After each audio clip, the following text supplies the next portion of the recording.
Salut à tous les amis, j'espère que vous allez bien. Bienvenue dans cette nouvelle vidéo. Aujourd'hui, on va parler du Real Madrid, on va parler d'Ancelotti et de son possible retour du possible retour de son milieu à 4. Vous vous souvenez ce milieu de terrain-là, la saison dernière, où Bellingham était en 10, où il avait marqué énormément de buts avec un Toni Kroos derrière à la baguette qui nous sortait des passes excellents.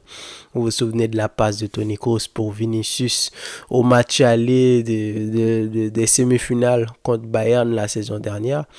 Eh bien, il se pourrait que Ancelotti revienne avec ce milieu-là. Donc, c'est de ça qu'on va parler dans cette vidéo. On va essayer d'analyser tout ça. Je vais vous donner mon avis et surtout la grande question, ou du moins les deux grandes questions, c'est que qui dit milieu à 4, c'est qui va sauter. Alors, j'ai ma petite idée. On sait déjà que c'est Rodrigo qui va sauter.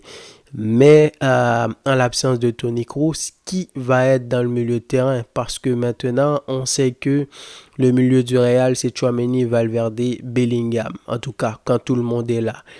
Mais maintenant, si tu veux passer à 4 milieux de terrain, c'est qui que tu vas mettre pour les accompagner? Brahim Diaz est blessé, il revient en décembre. Kamavinga doit revenir le 26 septembre, donc jeudi prochain, il devrait être apte à jouer.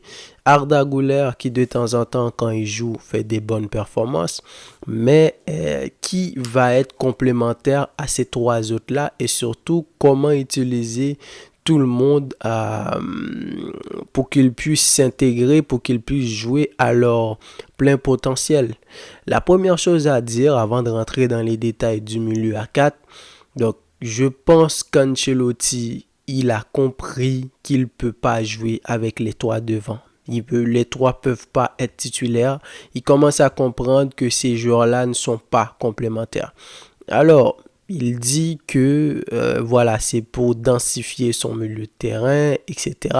Donc à sa place, j'aurais dit pareil parce que l'idée aussi, c'est ne pas de frustrer qui que ce soit. Rodrigo qui fait un très bon début de saison. Donc j'imagine que dire à Rodrigo que c'est l'idée de densifier le milieu de terrain, ça passera mieux et c'est d'ailleurs une bonne chose. Mais Ancelotti l'a compris. Avec Rodrigo, Vinicius et Mbappé en attaque, le Real est beaucoup trop prévisible. Beaucoup de gens se plaignent que le Real ne joue pas un beau football, etc. avec Mbappé, Vinicius et Rodrigo.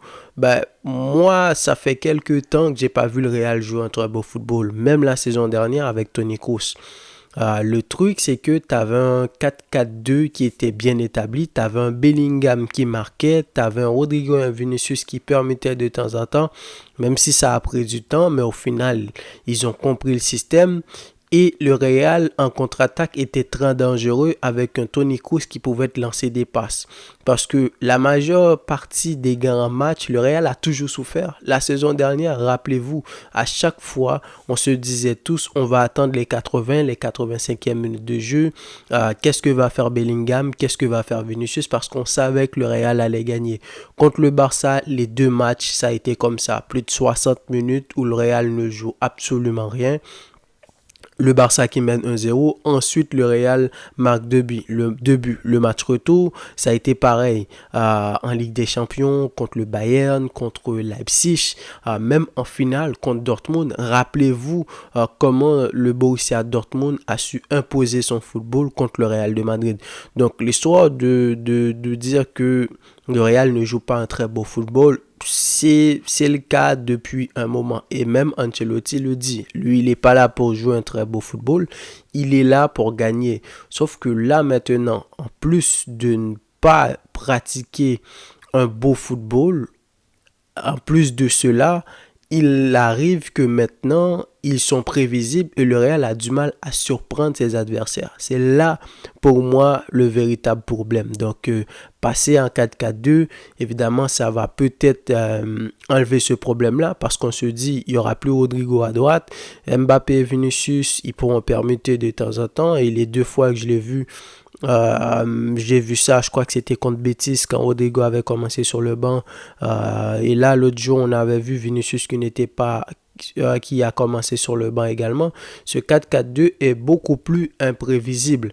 Donc maintenant, la question, c'est que qui on va mettre au milieu avec Valverde, Tchouaméni et Bellingham, histoire de s'assurer que tu as un milieu où tout le monde est à leur place.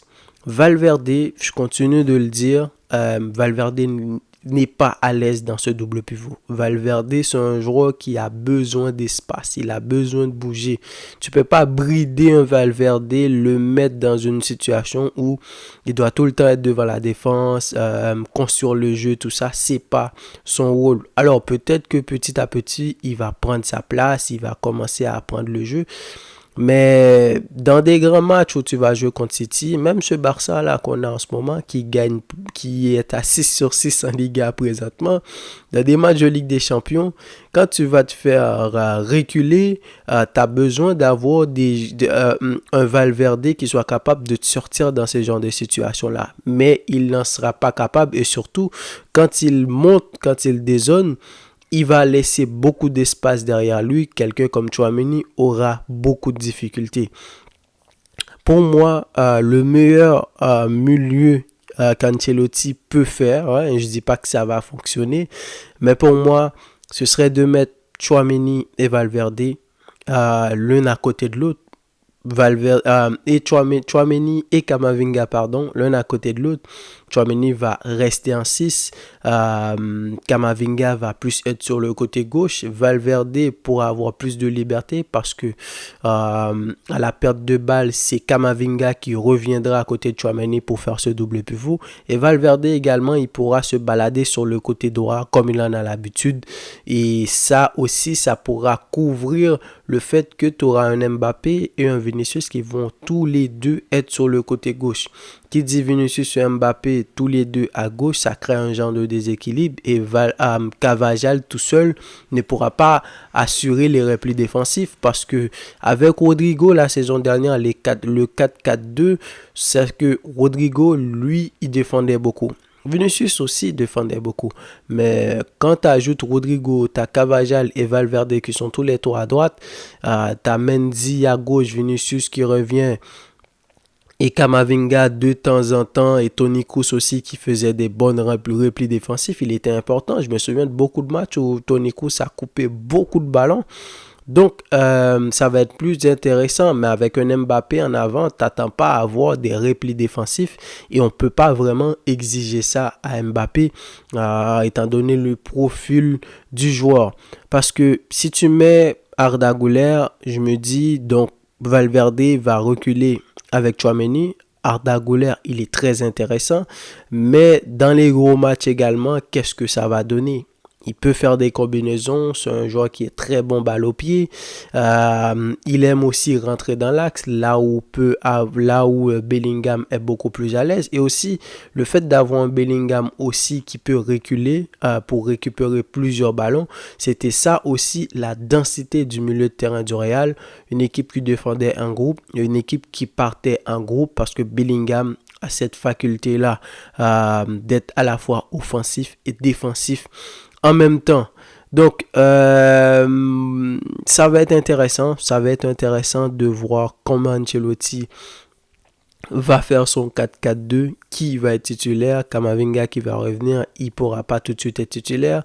Et tu pourrais dire qu'en l'absence de Kroos, tu peux utiliser Modric, mais Modric, à son âge, il ne peut pas être titulaire et surtout pas dans les grands matchs. Contre l'Espagnol, on l'a vu, que ce soit Modric, que ce soit Valverde, ils ont été libres. Et on a vu que Valverde aussi, il s'est pas gêné à monter, à faire des grosses frappes comme il en a l'habitude.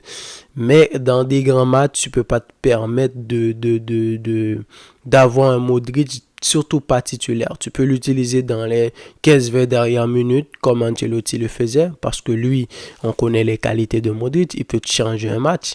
Mais mettre Modric titulaire, c'est pas une bonne option. Brahim Diaz également, il est pas Il est blessé présentement. On sait que c'est quelqu'un qui sort sur le banc. Si tu allais mettre un milieu, Brahim Diaz, Bellingham, Valverde et Tchouaméni, ça sera un milieu un peu déséquilibré.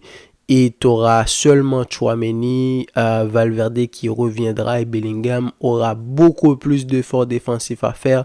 Et lui, d'ailleurs, avant de m'enregistrer, que j'ai vu que lui et Cavajal sont out pour le match de demain contre Alaves. Donc, c'est un joueur qu'il va falloir protéger. C'est un joueur qu'il va falloir mettre dans des meilleures conditions pour qu'il puisse donner au Real de Madrid ce qu'Ancelotti attend de lui.